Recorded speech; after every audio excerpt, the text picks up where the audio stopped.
Having a stranger lurk around a quiet residential street in West Allis, Wisconsin? The people down here called the cops and they said, listen, there's a guy out here looking in a house and we think he might be a drug dealer.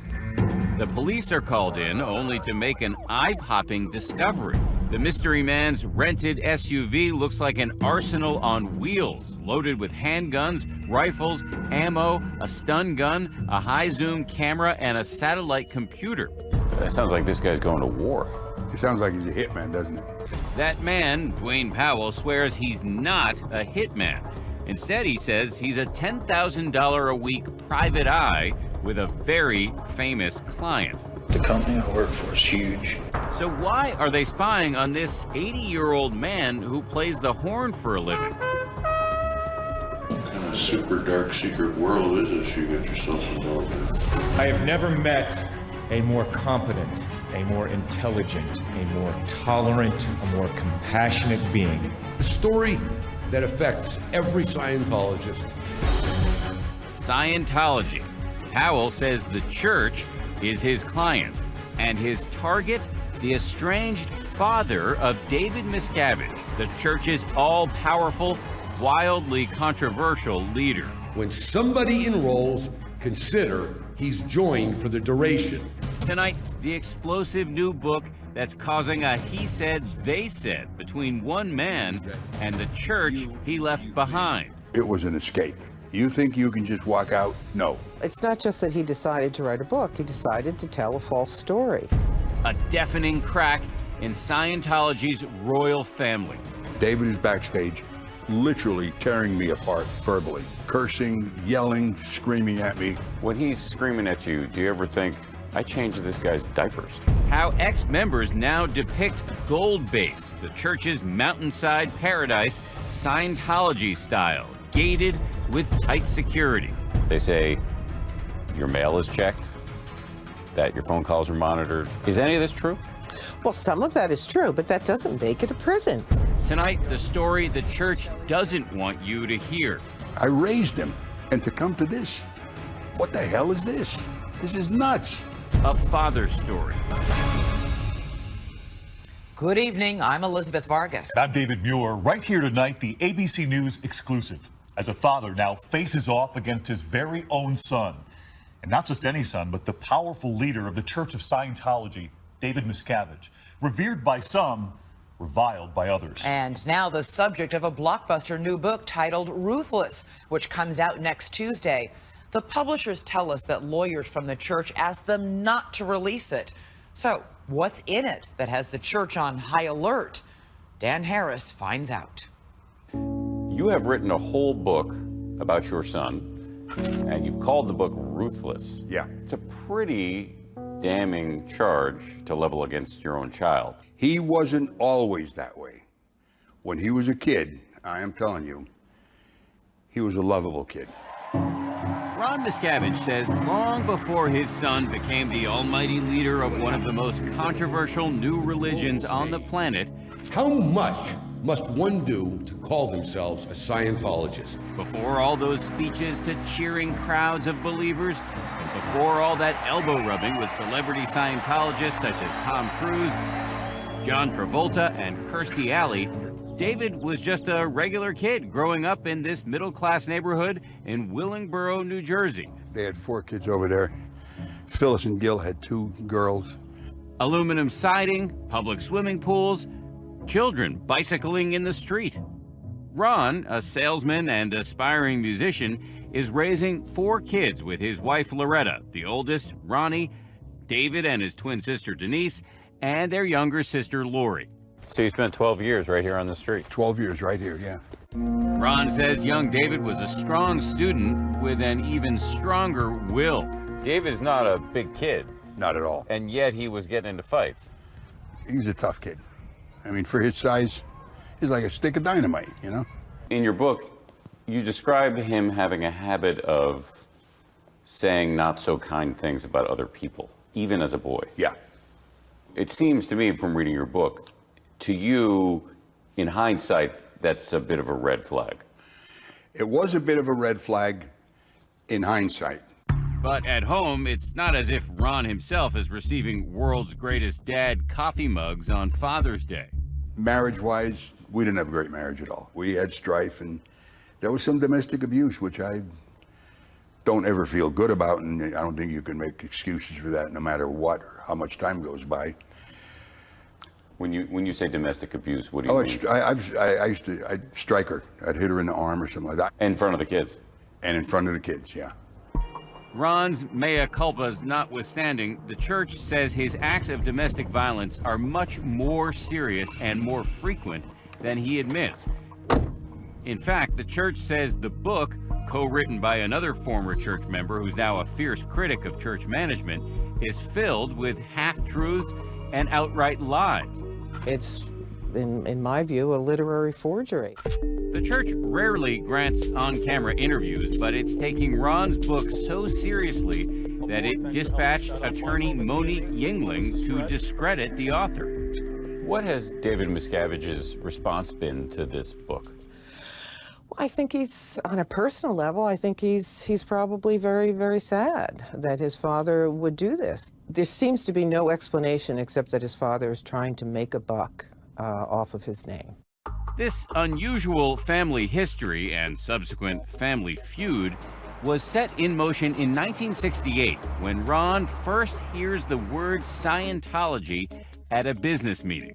What was it about the word Scientology that got you so interested? I don't know, but it did. All I heard was Scientology, and I thought, what is that? Ron soon learns that Scientology is a new religion founded by the science fiction writer L.Ron Hubbard. There are certain evils in society which definitely should cease, and we are taking some responsibility for them.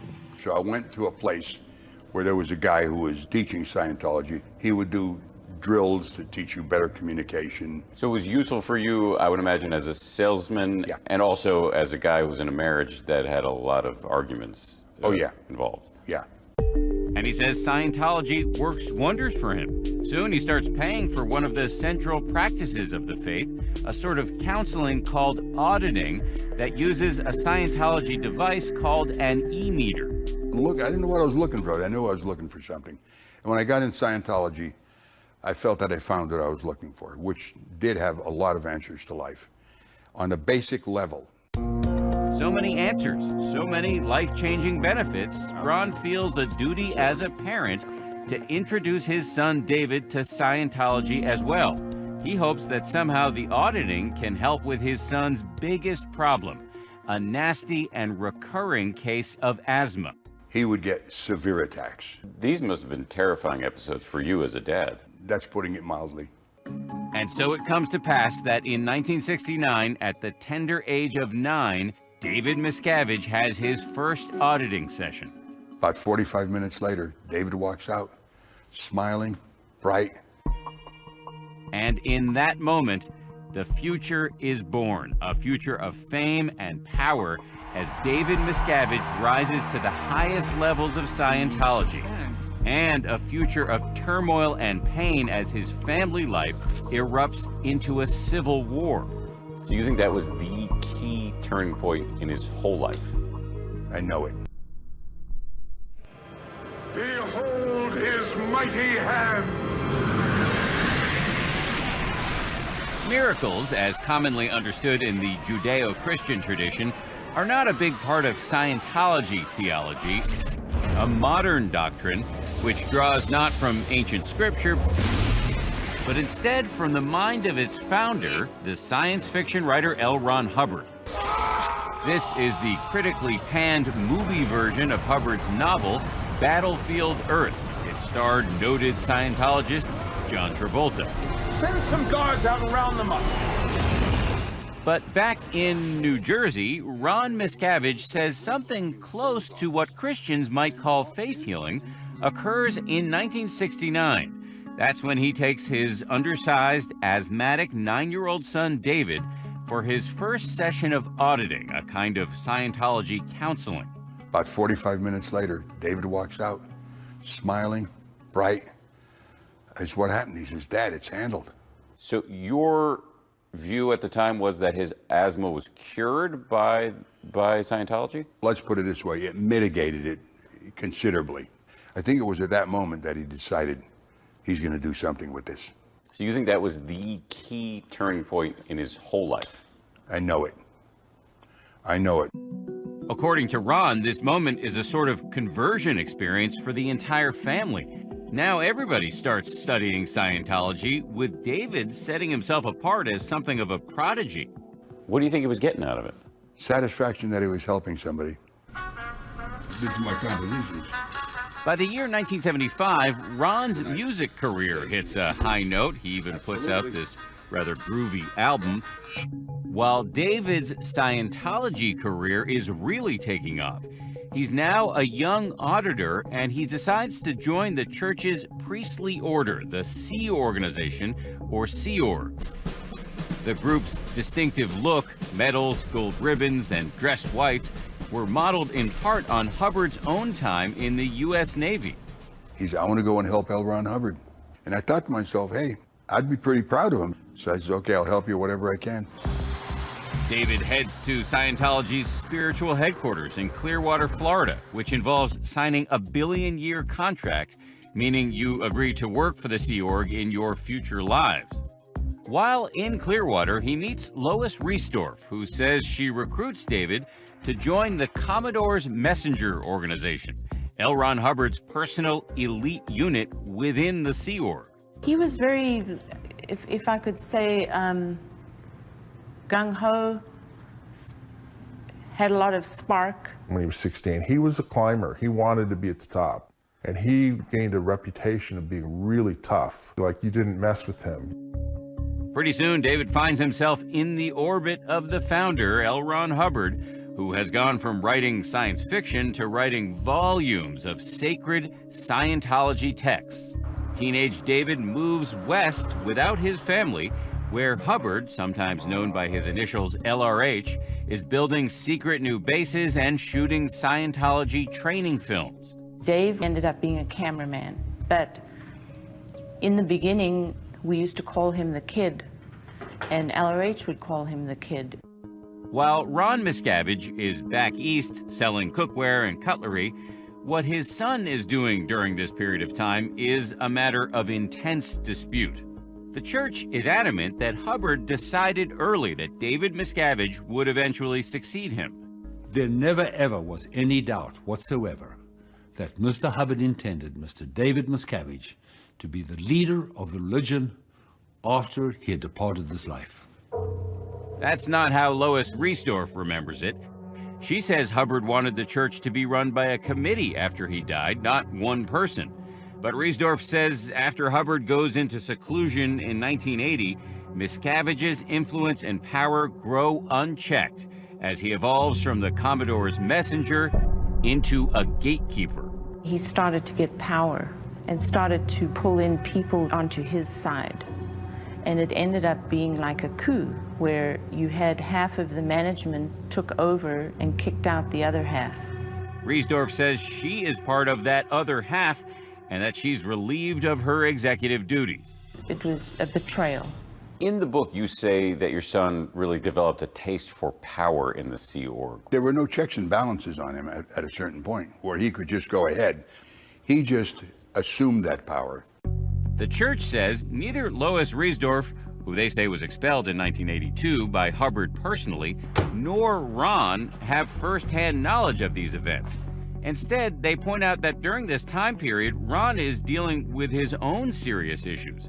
In 1985, Ron is arrested in Pennsylvania and charged with attempted rape, which Ron says is a case of mistaken identity.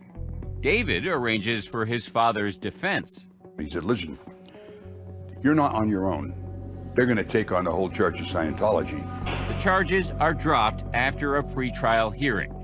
And after it's all over, Ron says he owes it to the church to join the Sea Org himself. I could have possibly been convicted of something that I didn't do and end up going to jail. I feel I have to help him. David told him that his father needed to turn his life around. Despite the fact that in a 2012 article in the Philadelphia Inquirer, the church called Ron the victim in this case, Scientology officials are now playing a different tune, accusing Ron of deliberately playing down the seriousness of the charges. The church has gone from calling Ron Miscavige a victim, in the words of the church, to now raising questions about whether he's whitewashing the whole thing. So the only thing that's changed between now and then that I'm aware of is that Ron decided to write a book. Well, it's not just that he decided to write a book. He decided to tell a false story. What is not in dispute is that in 1985, Ron moves to California, divorces his wife, and dons the uniform of the Sea Org. And Ron says shortly after coming aboard, he sees that his son has changed. And I saw him, I said, "Hey, Dave." And he turned to me and he looked at me like, "Who are you talking to?" No words were said, but that glance told me those days were over. I could never do that as a father to a son.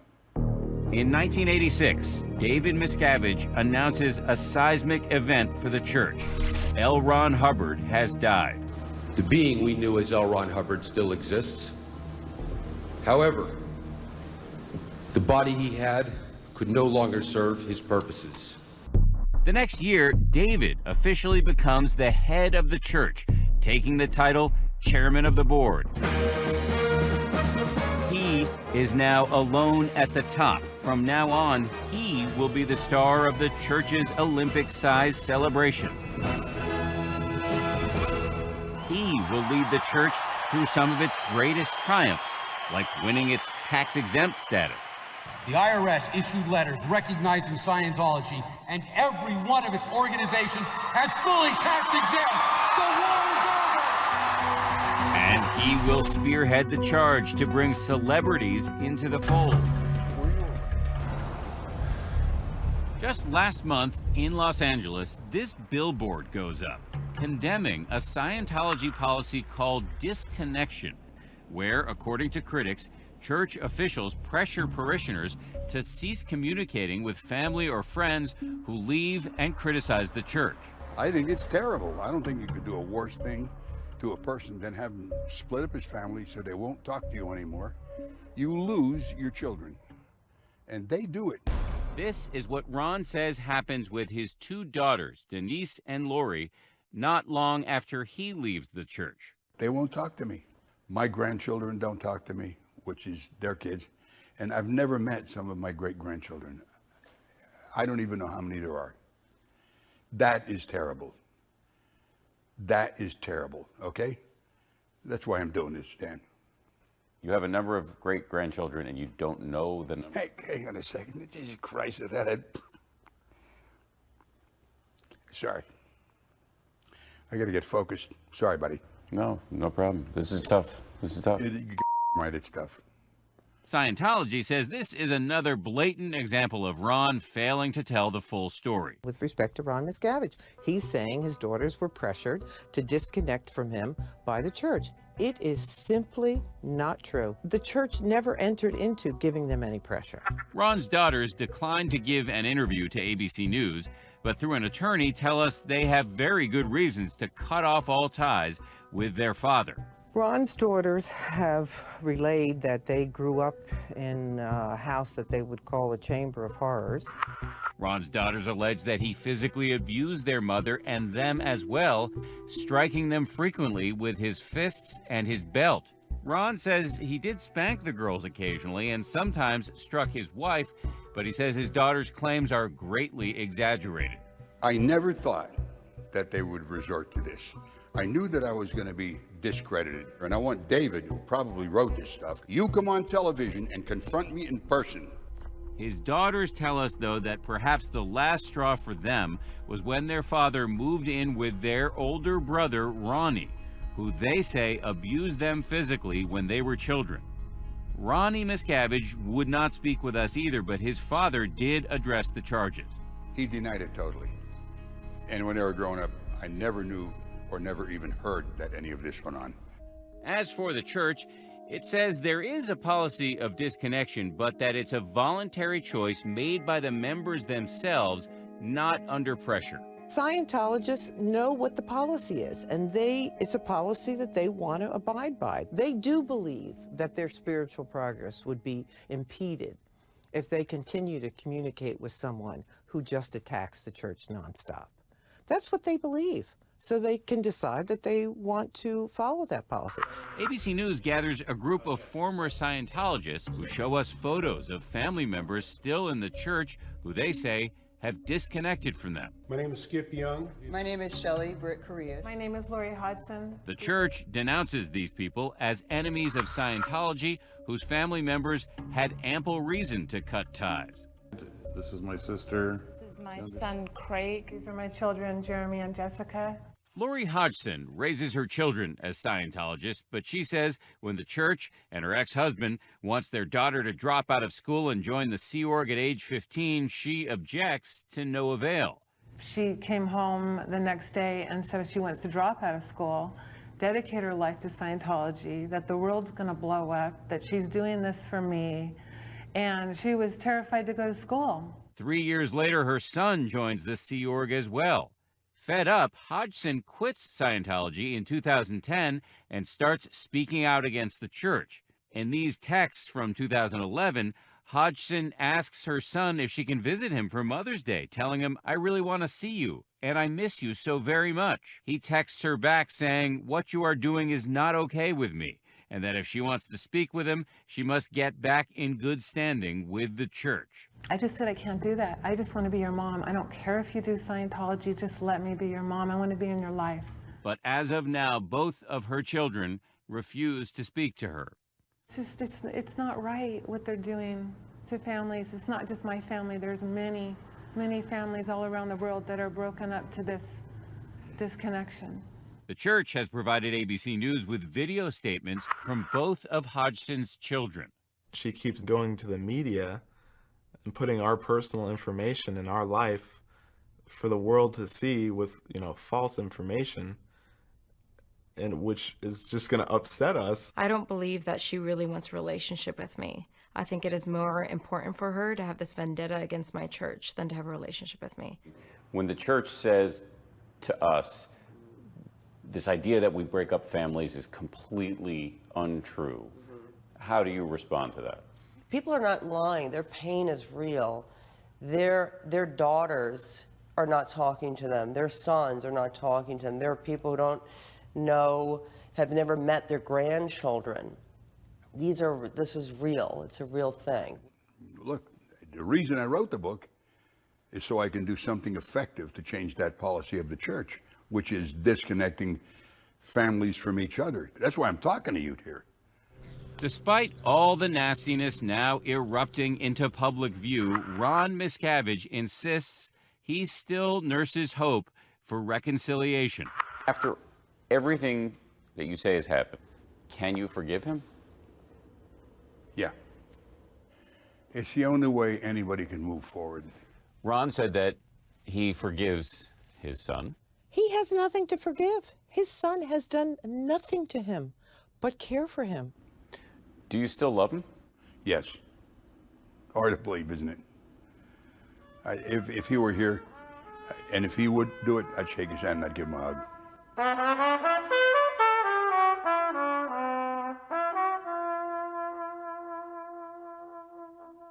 The Church of Scientology has dealt with many high-profile defectors, including celebrities and former top executives. But what you're about to see is truly unique. The father of the undisputed leader of the church quitting, writing a book, and hauling into public view an all-out war within Scientology's ruling family.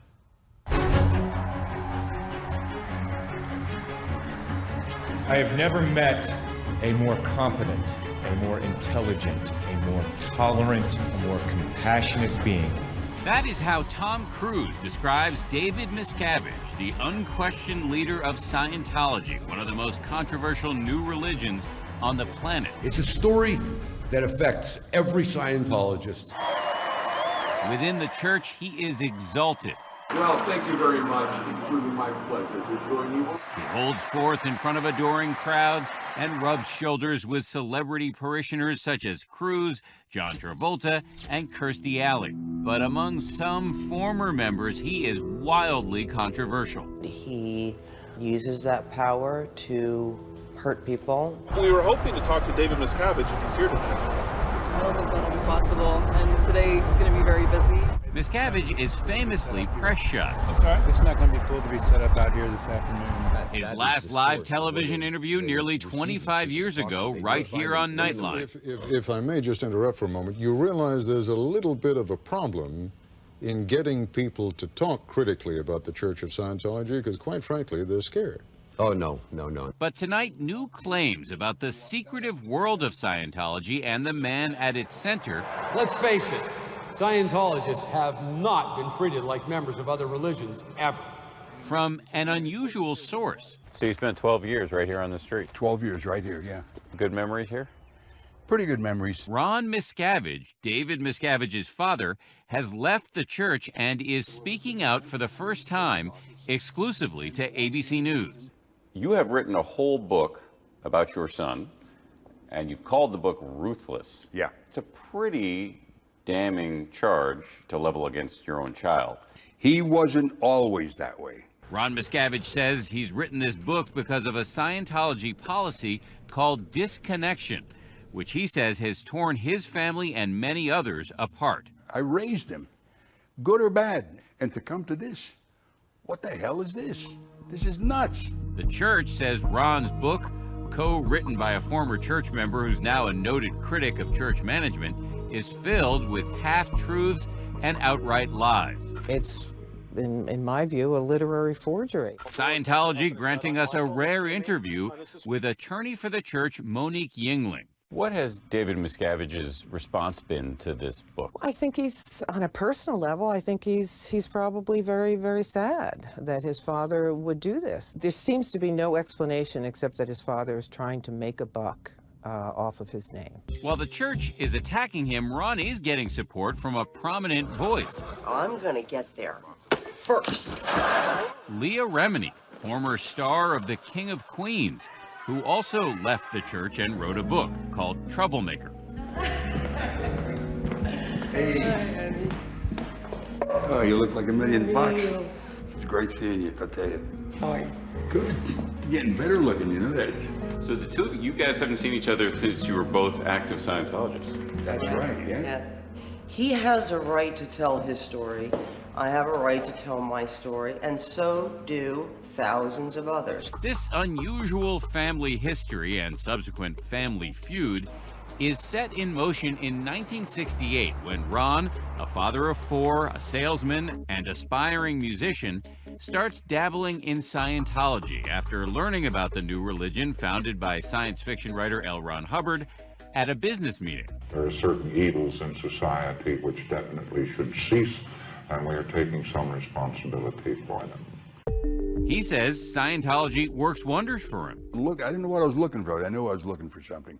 And when I got in Scientology, I felt that I found what I was looking for, which did have a lot of answers to life on a basic level. So many answers, so many life-changing benefits, Ron feels a duty as a parent to introduce his son David to Scientology as well.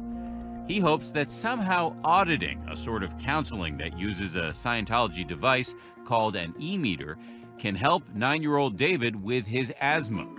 And after his first session, about 45 minutes later, David walks out, smiling, bright. That's what happened. He says, "Dad, it's handled." So your view at the time was that his asthma was cured by Scientology? Let's put it this way, it mitigated it considerably. I think it was at that moment that he decided he's going to do something with this. So you think that was the key turning point in his whole life? I know it. At age 16, David Miscavige joins the Sea Org, the religious order of the church, and develops a close relationship with church founder L.Ron Hubbard. In 1986, when Hubbard dies, David takes control, taking the title chairman of the board. By this time, David's father, Ron, has also joined the Sea Org. Pretty quickly, Ron says he notices his son's sharp-edged new management style. David is backstage, literally tearing me apart verbally for 55 minutes. Cursing, yelling, screaming at me. One night at a church event in the late 1980s where Ron is performing, he says David gives him an extended tongue lashing, with other people looking on. When he's screaming at you, do you ever think, I changed this guy's diapers? No kidding. Of course I did. Of course I did. And that isn't the only time it happened. As the years go on, Ron says life for Sea Org members deteriorates. He chafes at what he describes as crushing workloads, restrictive rules, constant stress, a rigid lifestyle, and a lack of sleep. As time went on, it slowly went downhill. And it got worse and worse and worse. The church rejects those claims, telling us long and hard hours and a restrictive lifestyle are part of the mission Sea Org members sign on for. If you talk to the staff, they'll tell you it's the workers' paradise. It couldn't be a better place to work. These are people that have dedicated their lives to something that they really believe in. They believe that Scientology can really help mankind and the world in general, and they're working very hard at that. As for Ron, he was working with first-class musicians in one of the best studios in the world. He had nothing to complain about. My name is Peter Schless. I'm a songwriter. The church sent us video testimonials from Ron's former bandmates. Ron was an embarrassment to me, personally. And also letters in which those bandmates call Ron lazy and crude, say he used racial and ethnic slurs, was a poor musician, and a disgusting pig. Do you know of any other church that criticizes former members in the way in which Scientology does?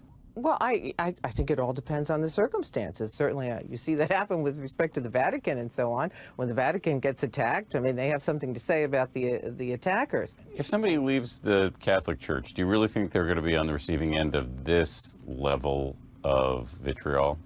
Not if they leave the church and they go off and live their life. No, I mean, but if they leave and criticize it, because people leave and criticize the Catholic Church all the time.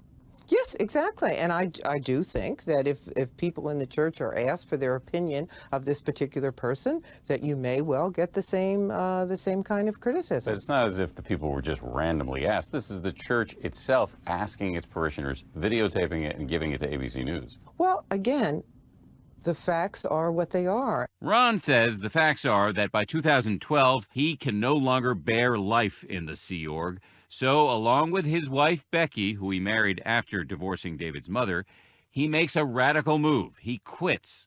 When Leah Remini hears that Ron, the chairman of the board's father, has left, she reaches out. I tracked him down. I called him, and I offered my support immediately, because I know he must have felt alone when leaving, and I just wanted him to know that we were willing to take them in. That's a big offer. What made you feel motivated to do that? Because there is no, there really is no place for them to go unless they have family, which is very rare outside of the church. But Ron says quitting the church creates a whole new host of profound problems for him. Coming up, it's father versus son as Ron's departure exposes deep familial rifts, now erupting into public view. I've never met some of my great-grandchildren.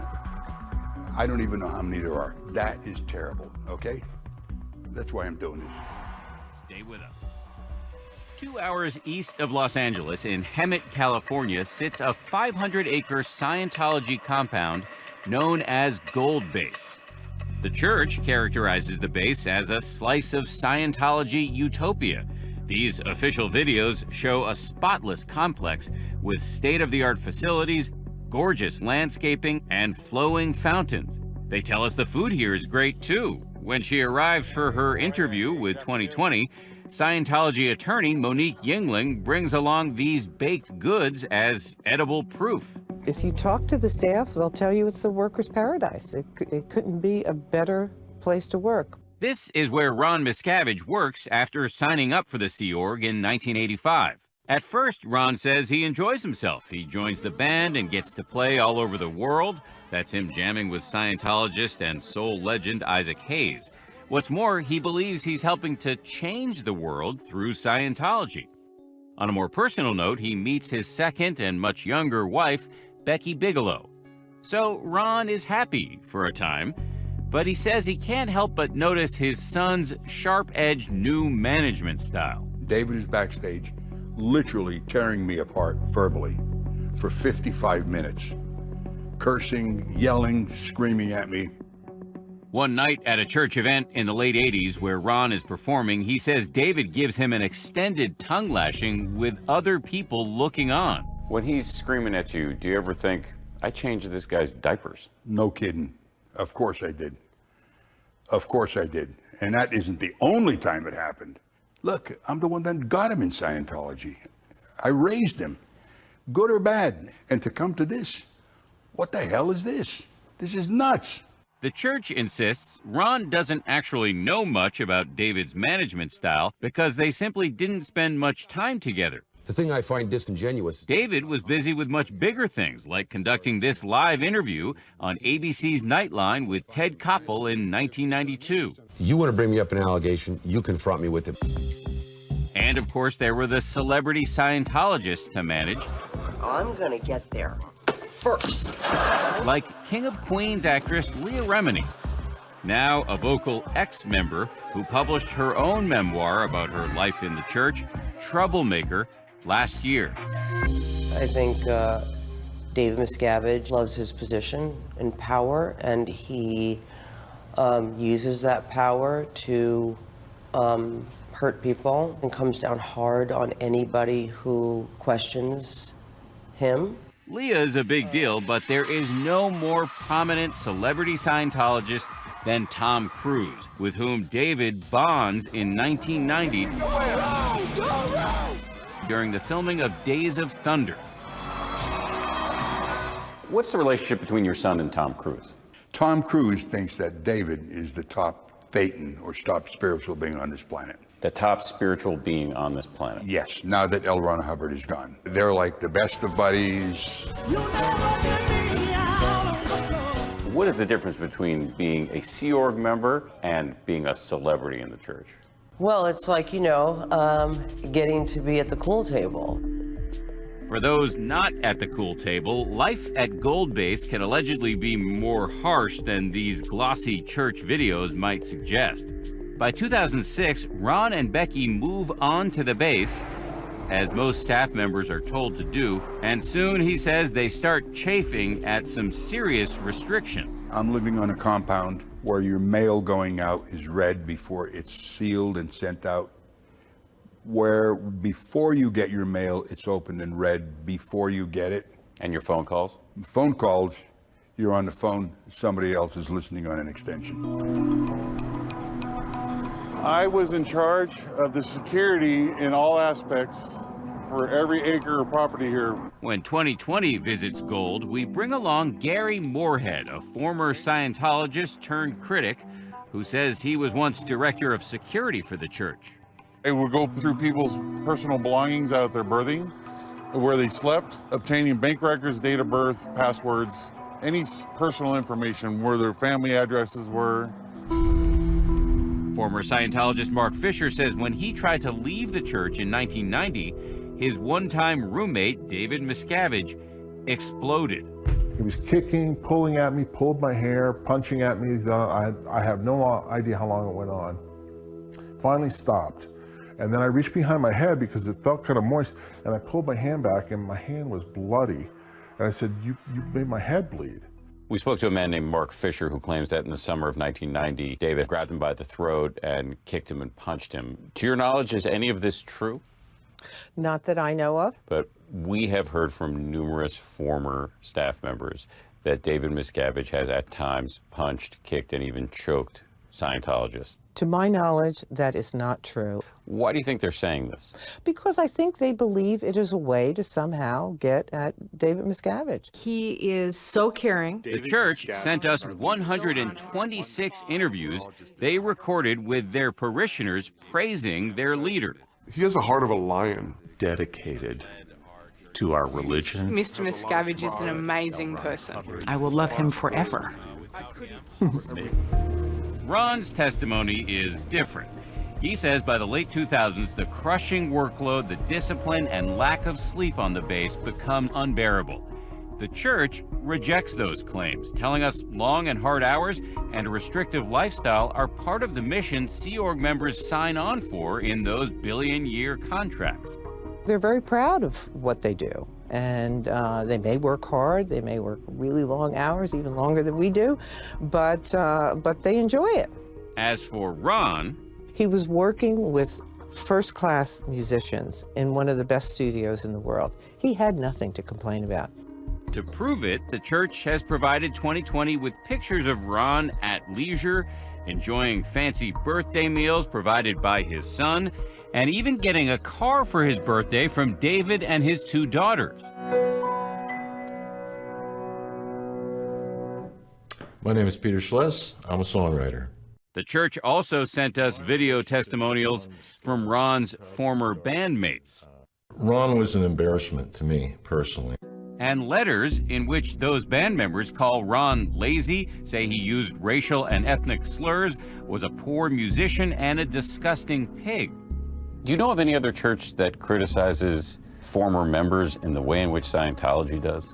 Well, I think it all depends on the circumstances. Certainly, you see that happen with respect to the Vatican and so on. When the Vatican gets attacked, I mean, they have something to say about the attackers. If somebody leaves the Catholic Church, do you really think they're going to be on the receiving end of this level of vitriol? Because people leave and criticize the Catholic Church all the time. Yes, exactly. And I do think that if people in the church are asked for their opinion of this particular person, that you may well get the same kind of criticism. But it's not as if the people were just randomly asked. This is the church itself asking its parishioners, videotaping it, and giving it to ABC News. Well, again, the facts are what they are. Ron points to this video saying if he was as bad as his former colleagues now say, why then was he allowed to play at this birthday party the church threw for Tom Cruise aboard its luxury ship, the Freewind? There's David and Tom rocking out while Ron performed. Looks like fun, but Ron also remembers a much less pleasant aquatic experience. He says he was subjected to a practice called overboarding, a disciplinary measure in which a Sea Org member in trouble is thrown into the water, clothes on. It can be done with respect to one individual if there's, some sort of an ecclesiastical discipline thing, or it can be done as a group. The church says overboarding is voluntary. Ron disagrees.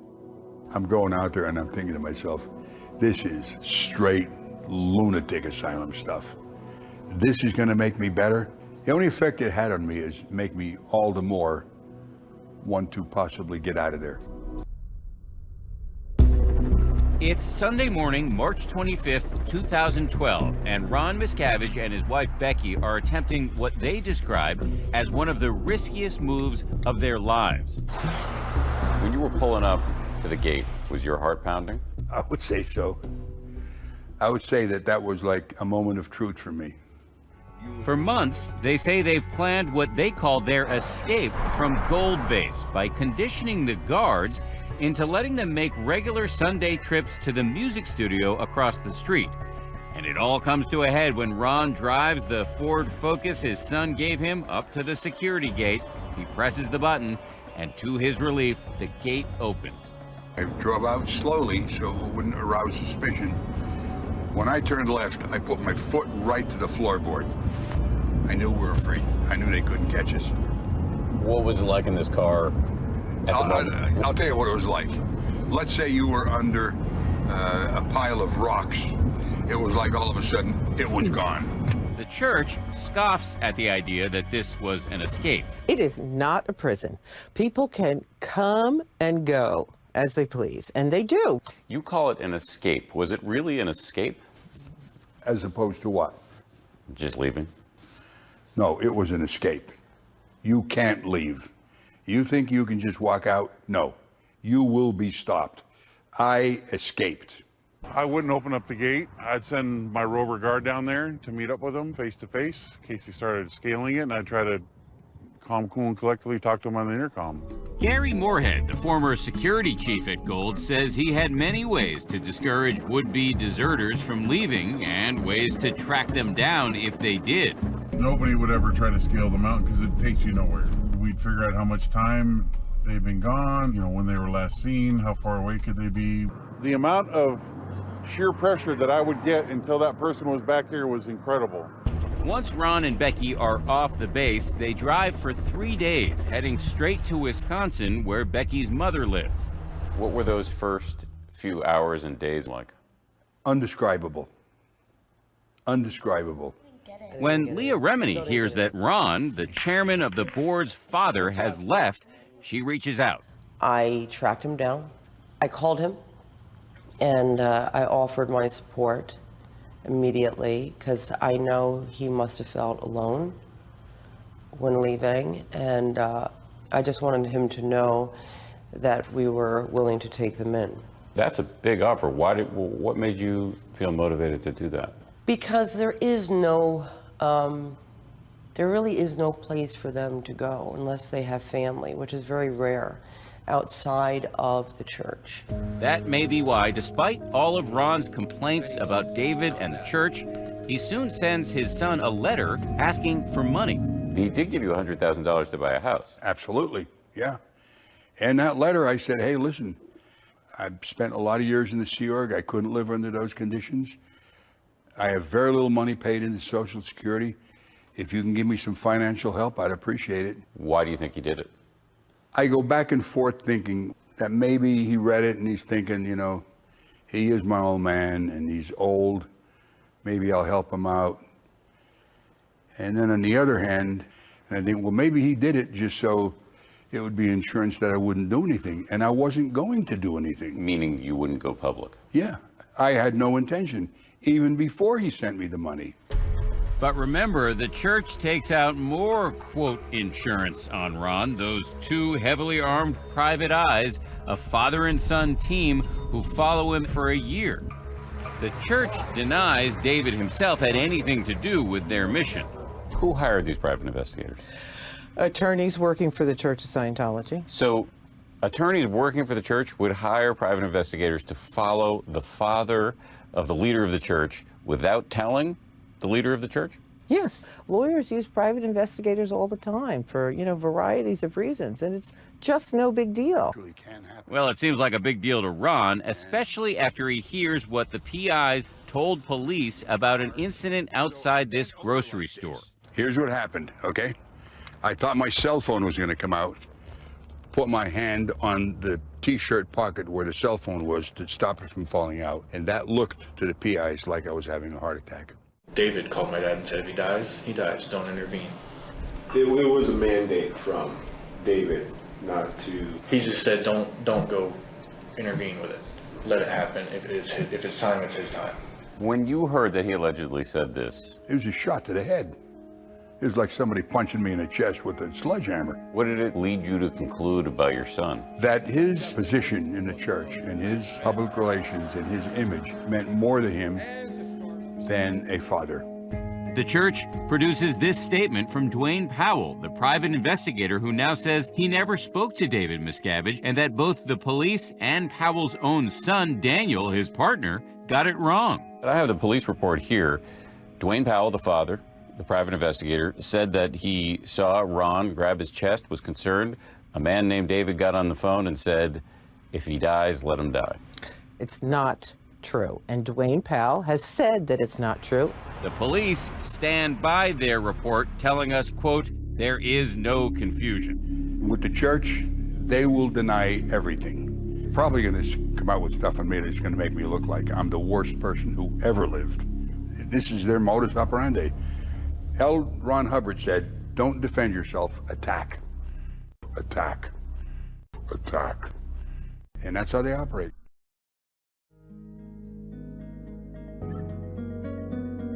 On a recent afternoon in Hollywood, not far from iconic Scientology buildings, a reunion between two veterans of the church. Hey. Oh, you look like $1 million bucks. It's great seeing you, I'll tell you. Hi. Good. You're getting better looking, you know that. So the two of you guys haven't seen each other since you were both active Scientologists. That's right, yeah. Yes. He has a right to tell his story. I have a right to tell my story, and so do thousands of others. Where this is very different is usually when you leave something, you don't have an organization attacking you, following you, trying to destroy your life. Back in Wisconsin, in the little brick home his son bought for him, Ron now spends most of his time with his wife and with his first true love, music. As for his son, despite all the nastiness now erupting into the public view, this father insists he still nurses hope for reconciliation. After everything that you say has happened, can you forgive him? Yeah. It's the only way anybody can move forward.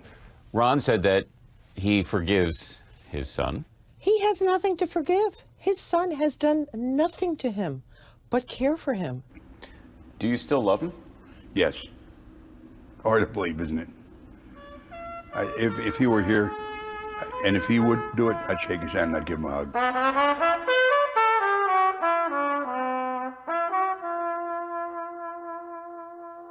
And it's worth noting that the book Ruthless is dedicated to Ron's children, including David Miscavige, and the great-grandchildren he's never met.